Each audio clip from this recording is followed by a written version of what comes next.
Então hoje a gente vai falar sobre estresse. Gente, é um problema que está mais sério do que a gente pode pensar. Quero chamar a sua atenção hoje para essa questão do estresse na criança. Então eu quero falar com você um pouco, eu quero primeiro chamar a sua atenção para a gente não é se preocupar, mas para a gente focar nessa questão, tá? Do estresse infantil, porque a gente se distrai com algumas dificuldades nossas de adulto e a gente esquece de olhar para a criança que está passando por uma dificuldade maior do que a nossa. Se é para nós difícil lidar com isso, eu quero trazer para você a consciência do quanto é difícil para uma criança. O estresse infantil já existia antes da pandemia. A pandemia piorou muito essa história e aumentou. Eu tenho ouvido relatos de mães que têm assim sido muito impactante para mim e a gente está precisando se ajudar. O que eu quero colocar aqui para você, antes de mais nada, eu quero dizer que nada que a gente fale aqui tem o sentido da gente se apavorar. Aliás, eu acho que o pânico e o pavor têm sido o nosso maior inimigo. Não é só a questão da pandemia em si, mas é o terror que nós temos sofrido. Isso está adoecendo a gente muito mais do que o vírus, porque está gerando uma infinidade de doenças físicas e emocionais por conta desse pânico. Então, a consciência que eu quero trazer para você a respeito de estresse infantil não é para a gente se assustar de forma alguma. É para a gente reagir e fazer alguma coisa para mudar essa situação. A gente não pode, para ficar bem, a gente negar o que está acontecendo. Não dá para a gente poder ficar tranquilo, a gente fazer um buraco, enfiar a cabeça, ou botar um travesseiro na cara e fazer de conta que o mundo é cor-de-rosa. Não. A gente precisa não alienar, é preciso se conscientizar. A alienação não ajuda de nada, não tranquiliza ninguém, só vai tornar a gente pessoas apáticas e sem solução. Quando a gente abrir os olhos, o mundo vai estar um caos pior e aí a gente vai ver que a gente não fez nada. Então, o que eu quero trazer aqui são informações não para gerar pânico, mas para a gente ter instrumento e levantar a cabeça e reagir. No livro de Ezequiel, Deus fala assim: Filho do homem, põe-te de pé e falarei contigo. Deus quer isso de mim e de você, que a gente tome posição, que a gente fique de pé, tome consciência do que está acontecendo para a gente buscar solução. Eu quero convidar você para, junto comigo, a gente lutar, trabalhar para a gente levantar essa geração, para a gente salvar, fortalecer essa geração. A gente tem um Deus que está com a gente, certo? Nós não estamos sozinhos nessa batalha.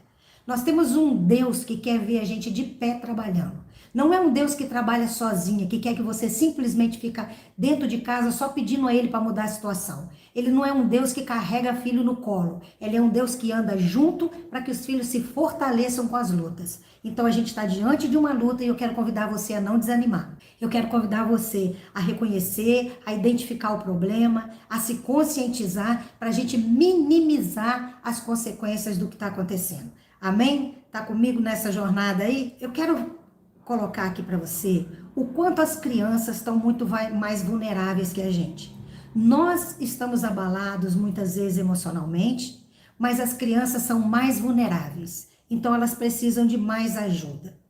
A gente às vezes está preocupado com a situação financeira, a gente está preocupado com o trabalho, a gente está preocupado com um monte de coisa e você não olha para a criança que está perto de você, vendo esse caos todo e você não tem noção do que está na cabeça dela. E aí quando a gente acorda, a criança, né, tá tendo um comportamento totalmente estranho e você não entende por que aquilo aconteceu. Porque estava ali diante dos nossos olhos e a gente não viu a dor dessa criança. A gente esqueceu de olhar para a dor dela. Então, vamos entender um pouquinho como é que está esse cenário. Tudo isso que está acontecendo, ele vai impactar essa geração. Já está impactando e vai impactar muito mais. E a gente só vai conseguir saber o impacto real disso daqui a um tempo.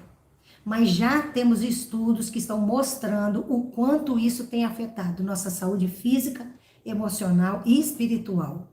Agora, com o tempo, a gente vai ter noção do grande prejuízo que isso teve. Mas não vamos esperar os estudos comprovarem isso. Vamos agir para a gente evitar, tá certo? A gente ainda pode fazer alguma coisa. Então, o efeito nisso, na cognição, na saúde emocional, é certo. Nossas crianças estão sendo afetadas na sua cognição, na sua saúde mental, no seu equilíbrio emocional, no seu psicológico. Está acontecendo esse transtorno, elas estão sendo afetadas. Não pense que seu filho está quietinho ali, está bonitinho, não está reagindo e não está sentindo nada, porque está assim. Agora, existem algumas famílias que elas já têm por si só, elas já são por si só um fator de risco, certo? Independente de pandemia, existem famílias que já têm um fator de risco. São aquelas famílias onde tem negligência, onde tem violência, onde tem abuso, onde tem conflitos diários, onde tem a falta a desnutrição, o desemprego já existia. Então, existe aquelas famílias que já têm um perigo antes dessa história toda. Agora, imagina essas famílias que já tinham essa situação caótica, diante de todo esse processo que já piorou mais, me diga como uma criança enfrenta isso. De que jeito ela pode passar por isso e ela não ser profundamente afetada? Depois a gente vai falar o que acontece com o adulto, depois de adulto, uma criança que passou por uma situação assim. Agora, mesmo aquelas famílias que não têm esse contexto todo caótico, mesmo essas famílias que eram famílias que viviam normalmente, que tinham um certo equilíbrio, que não tinha todos esses problemas que eu relatei aqui, essas famílias também estão sofrendo. Gente, é só a gente pensar nesse contexto. Vamos imaginar, visualizar melhor o que realmente está acontecendo com a gente. A convivência dentro de casa está sendo muito próxima por longo tempo. Você tinha um tempo, você pai, mãe, que saía de casa e ia para trabalhar. Você tinha um tempo fora de casa. Isso aliviava a sua cabeça. Você tinha um tempo que as crianças estavam na escola. Agora está todo mundo por um tempo muito longo junto. Então os conflitos vêm à tona de uma maneira muito mais explosiva do que antes, certo? A gente tem uma quebra total de rotina. E rotina é algo que é muito importante para a saúde emocional de uma criança. A criança precisa de rotina para ter controle da ansiedade dela. Além da convivência próxima demais, existe a quebra dessa rotina, tá? A quebra da rotina e o que você fazia antes e a criança também fazia, tá tudo descontrolado. A sobrecarga de trabalho tem gerado mais tensão nos pais. Toda tensão maior dos pais gera tensão nos filhos. Não pensa você que você vai ficar mais preocupada, mais agitada, mais confusa, mais tumultuada e seu filho vai ficar ileso. Não tem possibilidade nenhuma disso acontecer, certo? Tudo que está acontecendo com você está te alterando o seu estado emocional, está refletindo nele. Então, a gente está com uma sobrecarga de trabalho e essa sobrecarga está dentro de casa. O ambiente da sua casa mudou. Quantas pessoas aqui trabalham em casa? Quantas pessoas aqui vivem aquela situação que às vezes o marido tem que trabalhar em casa e ele faz reuniões em casa. Ele fala com o chefe, ele fala com um monte de gente. E aí não pode ter tumulto, não pode ter barulho. Às vezes é a mulher que trabalha, é gerente de alguma empresa, ela faz reuniões, as crianças têm que ficar quietas, certo? Tem que ter silêncio. Então, mudou o ambiente da casa. Acabou até aquele tá em casa à vontade, não tá mais. Porque família e trabalho ficou tudo misturado. Agora, como a gente passa por uma situação dessa sem tensão e sem estresse? Como a criança vai viver isso que você está vivendo e não vai sentir, não vai sofrer por esse estresse? Não tem possibilidade. Sem falar que a gente está o tempo todo, com ameaça de morte, ouvindo notícia, inseguros. Nós estamos vivendo num tempo de insegurança, de incerteza, é o medo constante de contaminação, frustração porque você tinha tantos projetos, você tinha planos e você não consegue realizar, tédio, certo? Porque tem hora que não tem nada para fazer, tem hora que as crianças não conseguem fazer nada. As informações distorcidas que chegam para você, que tumultua sua mente, tumultua da criança, ela ouve as notícias, gente, pior do que a gente. A gente já fica tumultuada, já fica nervosa com notícia distorcida, com notícias dadas assim exatamente para te deixar desesperado. E você imagina como as crianças estão ouvindo essas notícias. Elas estão olhando para a gente preocupada, elas estão mais ainda. A gente está diante de perdas financeiras, falta de contato pessoal, a falta de espaço dentro de casa, a falta de pessoas que a gente convivia antes. Tem impressão que vou pirar, a Karine está falando aqui. Pois é, essa é a sensação, de que parece que a gente vai enlouquecer, mas o que eu quero dizer para você é que vamos tirar um tempo aqui, viu, Karine? A gente vai tirar um tempo para a gente se dedicar a isso, para a gente não pirar, certo? Filho jovem também anda estressado. Valadão e Marcilene, exatamente. Tá todo mundo estressado. Vamos tentar nos ajudar aqui para a gente conseguir mudar um pouco esse clima, entendendo que o prejuízo que isso vai dar, que essa tensão vai dar, é um prejuízo maior do que o prejuízo financeiro que a gente está tendo agora.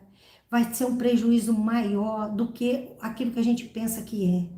Então, vamos acalmar, vamos respirar fundo, tá? Por isso, acabo deixando meu filho no tablet. Então, querida, a gente vai falar sobre isso.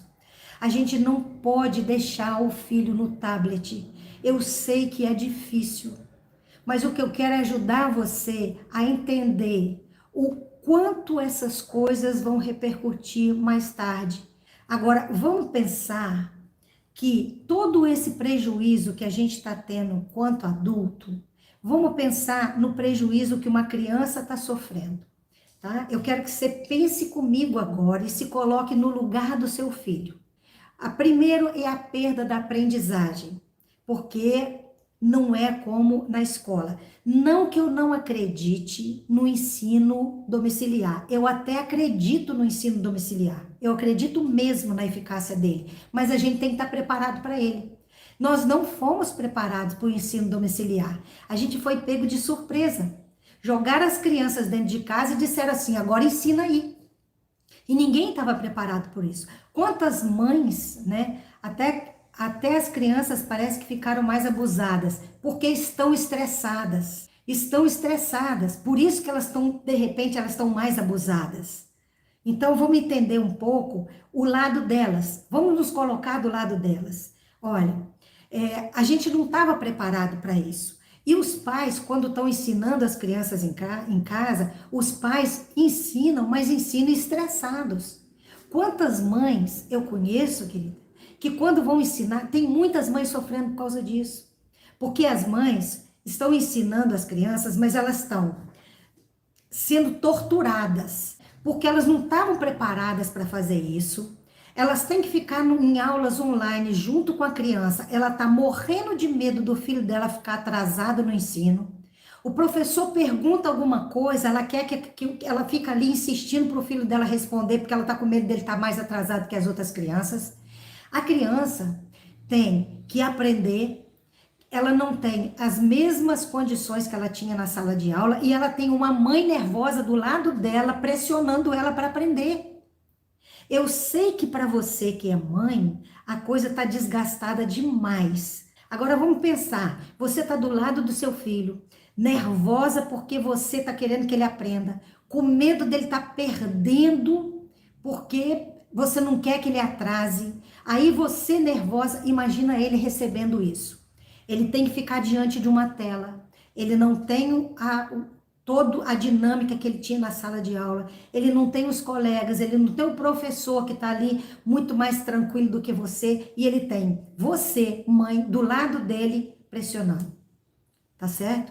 Se coloca agora no lugar do seu filho, da sua filha, e imagina o que que ele sente. Eu sei que as mães estão nervosas, eu sei que os pais estão preocupados, eu sei que você está com medo, mas eu queria que você pensasse um pouquinho agora em como o seu filho está sentindo, porque parece que a preocupação é só nossa, parece que a atenção é só nossa, parece que as crianças não estão sentindo nada, elas estão sentindo muito e elas estão precisando de socorro e a gente precisa socorrer essas crianças. Imagina comigo, a falta da escola, o que que faz com essas crianças não estar na escola? Gente, quantas experiências eram compartilhadas na escola e não está sendo mais? Eu quero chamar a sua atenção para o que está sendo impedido as crianças de se desenvolver emocionalmente, certo? O compartilhar experiência com outras crianças ajuda demais no desenvolvimento emocional de uma criança. Ela não está tendo isso. Ela não está compartilhando experiências com outras. Você entende o como está sendo prejudicado o desenvolvimento emocional do seu filho? Conviver com outras crianças é conviver com as diferenças. É saber que um coleguinha é de um jeito, outro coleguinha é do outro, o outro é do outro, e ela tem que lidar com isso. Dentro de casa, ela está sozinha diante de uma tela. No convívio com outras crianças, ela aprende a gerenciar conflitos. Uma hora ela quer a brincadeira de um jeito, outra hora o outro quer. Ela vai aprender a negociar, ela vai aprender a lidar com essa coisa de uma hora eu tenho direito, outra hora o outro tem direito. Elas aprendem a gerenciar conflitos, elas aprendem a esperar a vez dela para fazer uma coisa, elas aprendem a controlar os impulsos, porque tem hora que ela está com raiva, mas ela tem que se controlar, ela não pode também aborrecer os coleguinhas, certo? A criança aprende a lidar com o outro. Agora pensa comigo, qual é o prejuízo emocional dela dentro de casa sem essa oportunidade? Outro fato importante que está afetando a criança, a falta de mobilidade. Gente, quantas crianças estão presas dentro de casa e elas não têm oportunidade de se movimentar? Na escola, tem a hora do recreio, as crianças riem, brincam, gritam, certo? Elas correm, elas vão para o parquinho, elas fazem uma atividade física. Dentro de casa, elas estão apáticas, paradas. Tá me entendendo o prejuízo que as crianças estão tendo? O isolamento social. Quantas crianças, querido, elas estão sem possibilidade de ver os avós? Porque eu conheço várias crianças que tinham contato com os avós, não podem ver os avós, não pode abraçar os avós. Você está proibido de fazer isso. Quantas crianças não podem ver os primos, não podem ver os coleguinhas, não pode ter aquela reunião de domingo lotada de gente? Graças a Deus já tem muita gente que está conseguindo realizar algumas coisas, voltar a fazer esse tipo de coisa, mas muitas pessoas não estão, as pessoas estão isoladas. Então, isso tudo está afetando as crianças, as festinhas que as crianças iam de aniversário. Gente, pensa comigo aqui, seu filho fazia aniversário e reunia os coleguinhas todos. Ele ia no aniversário dos coleguinhas, era riso, brincadeira, era uma farra, era correria, a criança tendo contato físico com outra criança. Agora, sabe como é a festinha de aniversário? Na maioria das vezes, é o bolinho com o pai e a mãe e a família toda no vídeo, no celular, na tela do computador.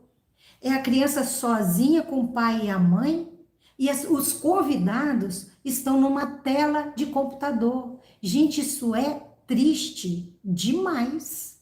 Isso é perda de afeto.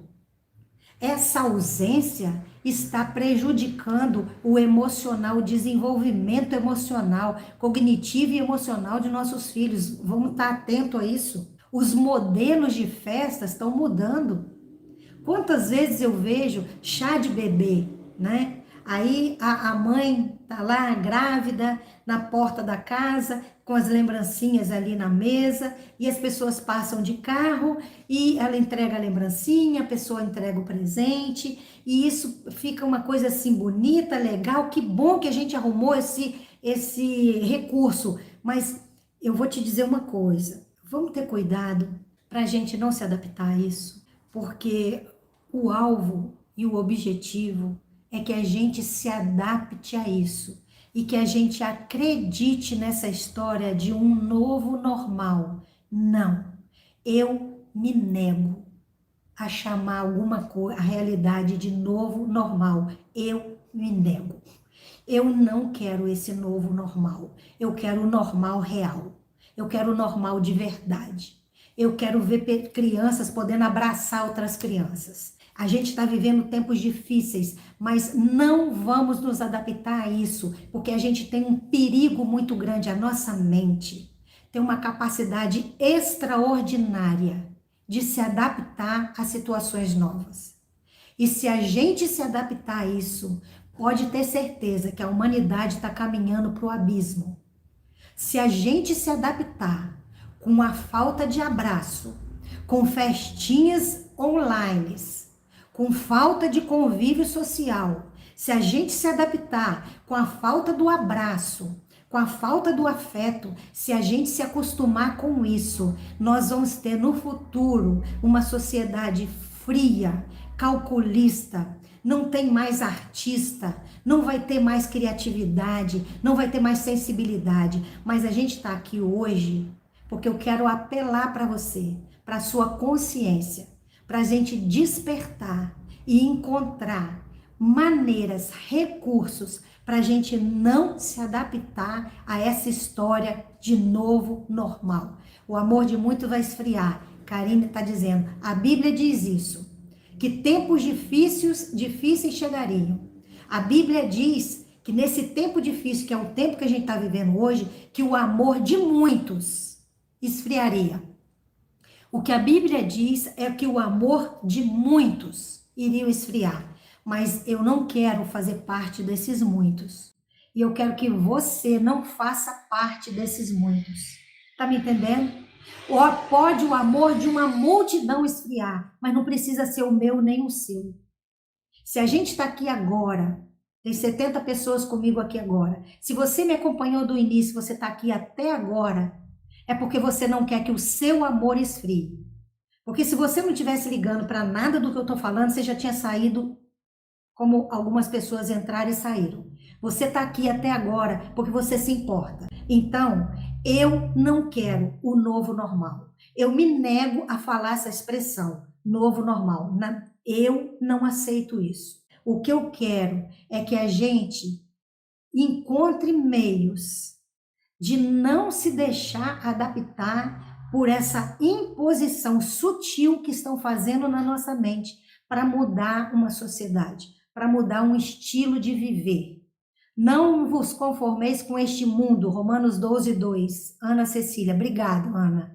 Não vos conformeis com esse mundo, mas transformai-vos pela renovação da vossa mente, para que experimenteis a perfeita, boa e agradável vontade de Deus. Se a gente se adaptar e se conformar a esse mundo, querido, a gente vai estar contribuindo para a formação de uma geração fria, desumana, uma geração que vai perecer, que Jesus vai voltar e não vai ter ninguém para levar.